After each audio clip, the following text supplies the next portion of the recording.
امیر معاویہ رضی اللہ تعالیٰ عنہ 22 رجب کو اہل تشیع ان کی وفات پر عید کا اہتمام کرتے ہیں، اور اس عید کو انہوں نے سنیوں میں شائع کرنے کے لیے رجب کے کنڈے مشہور کر دیے ہیں۔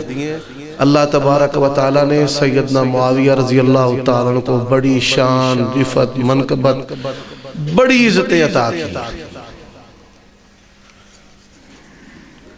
میوزک ساؤنڈ کے ساتھ نعت پڑھنا جائز نہیں ہے، مگر گانے کی طرز میں نعت پڑھنا ٹھیک ہوگا۔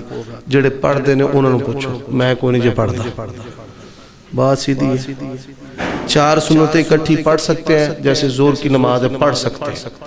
عبداللہ ابن مسعود کی روایت ہے، مصنف ابن ابی شیبہ کتاب الصلاۃ، عشاء کے بعد رکعتوں کے بیان میں یہ باب ہے، تو وہ فرماتے ہیں کہ جو بندہ نماز عشاء کے بعد 4 رکعتیں ایک سلام کے ساتھ پڑھتا ہے، اس کا اجر و ثواب ایسے ہے جیسے اس نے لیلۃ القدر کے اندر پڑھی ہے۔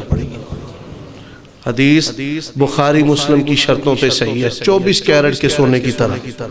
موسم خراب ہونے کی وجہ سے 2 نمازیں جمع کی جا سکتی ہیں، جی ہاں، دھند ہو یا بارش، 2 نمازوں کو جمع کرنا درست ہے۔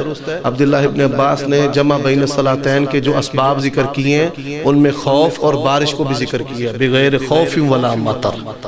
یہ جو کئی کہتے ہیں نا جی نہیں صحابہ سے نہیں، ان کے بعد کے دور ان کو غلطی لگی ہے۔ یہ صحیح مسلم میں حدیث ہے، بارش کو جمع بین الصلاتین کے اسباب میں حضرت عبداللہ ابن عباس صحابی رسول نے ذکر کیا۔